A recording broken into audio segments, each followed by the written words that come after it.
Good day, guys. I am Donna-Lee, the founder and CEO of Donna's Couture. I am based in Eldorado Park, Johannesburg. Why do I do what I do? Well, firstly, before I even answer that question, I'd like to share a short story about my life and how everything came together.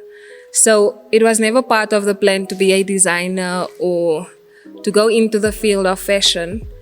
Growing up, I always had the desire, the drive, and the goal to become a heart surgeon, a cardiologist.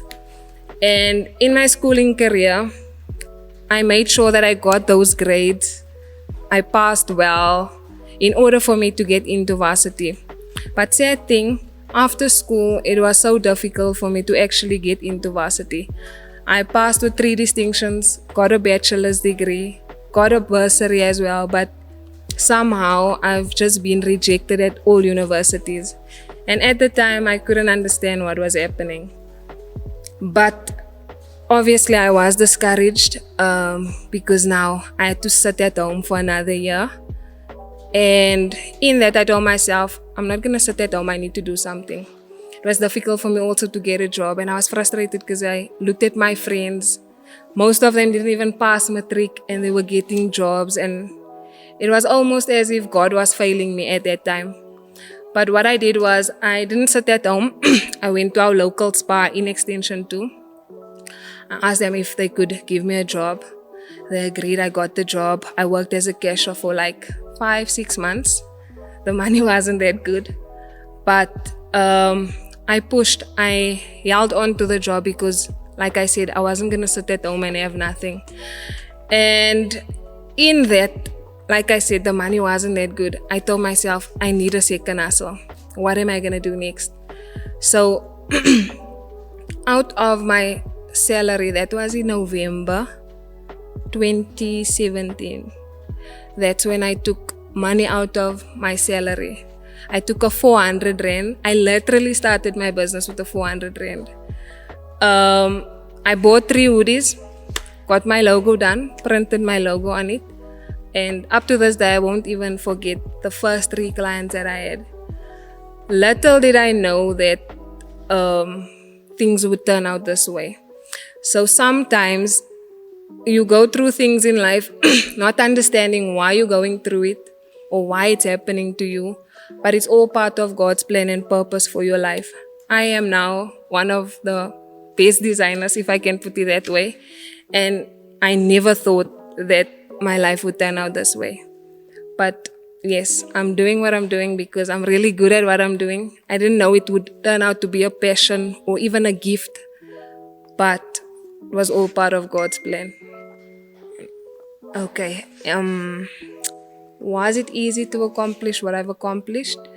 No, I don't think any entrepreneur would agree or say that it's easy to accomplish what you want to accomplish, because every day there's a new trial, a new tribulation, something new you have to face or go through.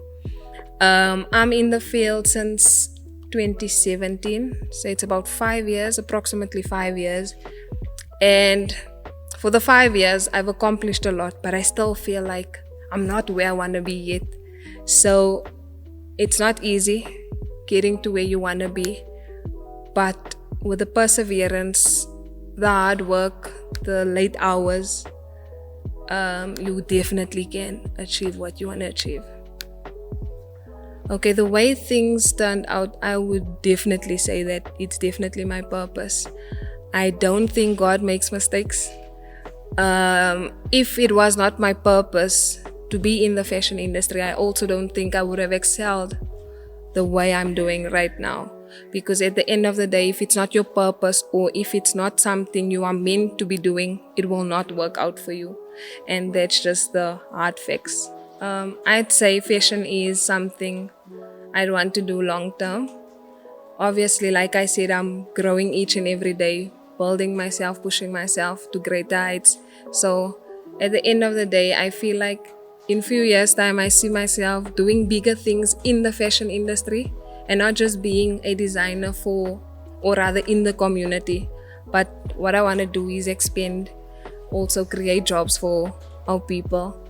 I don't think I want to pursue cardiology. Now that I'm not in it anymore, I can see that, I can't even stand blood. Seeing blood freaks me out. So that definitely won't work for me. So I think this is what I'm destined for. This is what I'm going into. And from here, we're just going bigger and better. Okay, I think what makes my brand unique, obviously, I'm sure most of you have seen my designs. It's something that is out of this world. I'm not one to speak myself big, but if you have to look at my designs, you'd see, like in my name, Donna's Couture. Couture stands for something that is unique, it's clothing that you don't see on a daily basis. So I think what sets me apart from the rest is that what you see, or rather what people wear, is totally different compared to what I do. Okay, so I think what sets my brand apart from other brands is that what we do is totally unique. It's not something that you see from day to day. Even like with regards to the urban wear, I'd say that it's not something you'd see just any other day. So I think that's what sets us apart from other designers. It's unique and yeah, it's out of this world. I see my brand few years from now. In fact, this year my biggest plan is to reach different provinces. I don't want to just be in Gauteng.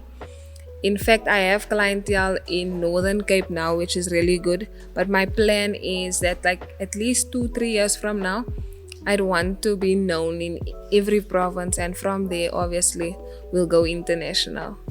So that's my aim, and that's what I'm pushing towards. I'd say it's very important to know the business aspect, because bear in mind, you're dealing with clients from day to day. Not every client is going to be all jolly and happy. Most clients expect to get what they are paying for, proper quality for what they are paying. So at the end of the day, it's very important to understand the business aspect. In our trade, it's knowing how to sew properly, right? Doing your quality checks, sourcing quality material. So there's a lot to it. Also, knowing how to manage your time. That's very important in the fashion industry, because you'll get clients that would need their outfits for certain events. If it's not ready on that day, you're doomed. In fact, you'll lose that client you won't get that client back. That's just a fact. That client won't return, because obviously you've disappointed them the first time they came. What would make them come back the second time? So managing your time, that's something very important. There's something I wanted to say, but it's not getting to my mind now. Pricing plays a big role as well.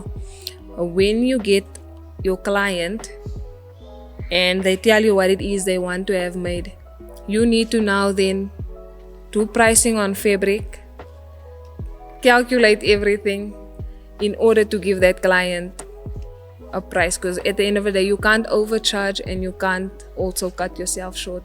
So the business aspect of fashion is very important. It's something you need to know. Being a person of color definitely affects business.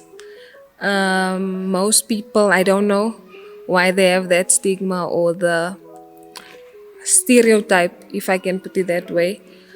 Most people do not trust colored people. And I'm going to be as blunt as I can be. In most cases, I don't blame people for not trusting colored people. Yes, we have the talent. We are a beautiful race. But when it comes to business, I feel like our colored people lack in certain aspects. And that's the main problem. I think that's why it affects. I'm not even going to say it's because we are based in Eldorado Park or whatever.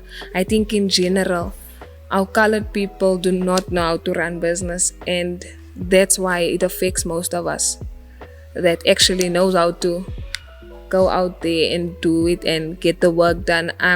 Like I told you, I'm building a workshop at the moment. Most of the people I got to do the ceiling, to start building, to be honest, when the black people came, they got the work done in one day. I have colored people working now as we speak. They drag the work. So I think in that aspect, maybe some people had bad experiences with colored people. But yeah, that's just my opinion. Honestly, I don't blame people for not trusting colored people. Without trust, if you don't trust in yourself, firstly, you shouldn't even start that business, because when there's no one cheering for you, when there's no one there, when you're down and out, that trust and that belief that you have in yourself, that is what will carry you. Trusting the process, I think it means a lot. If I have to speak, I'll speak the entire day of what trusting the process really means. But I feel like you have to get into the process to really understand the depth of trusting the process.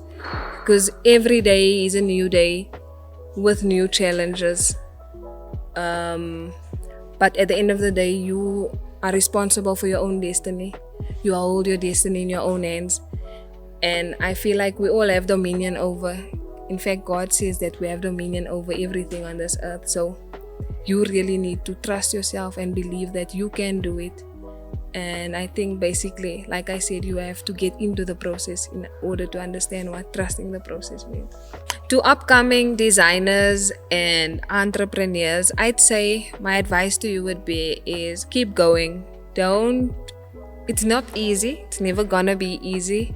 And the sooner you realize that the world don't owe you anything, that's when it actually becomes even easier for you. So don't wait for investors. Don't wait for that uncle who promised you money for your business. Go out there, do what you need to do. The other day, someone asked me, how do you stay motivated? The truth is, you don't always stay motivated. But I know what it's like to be in a dark space, not having any plan, no money. And that's a space I don't ever want to find myself in again. And I think that's my biggest motivation. I push as hard as I do because I don't want to find myself in that dark space. So to entrepreneurs out there, I'd say your situation right now is the best motivation to keep you going and to go and get the bag.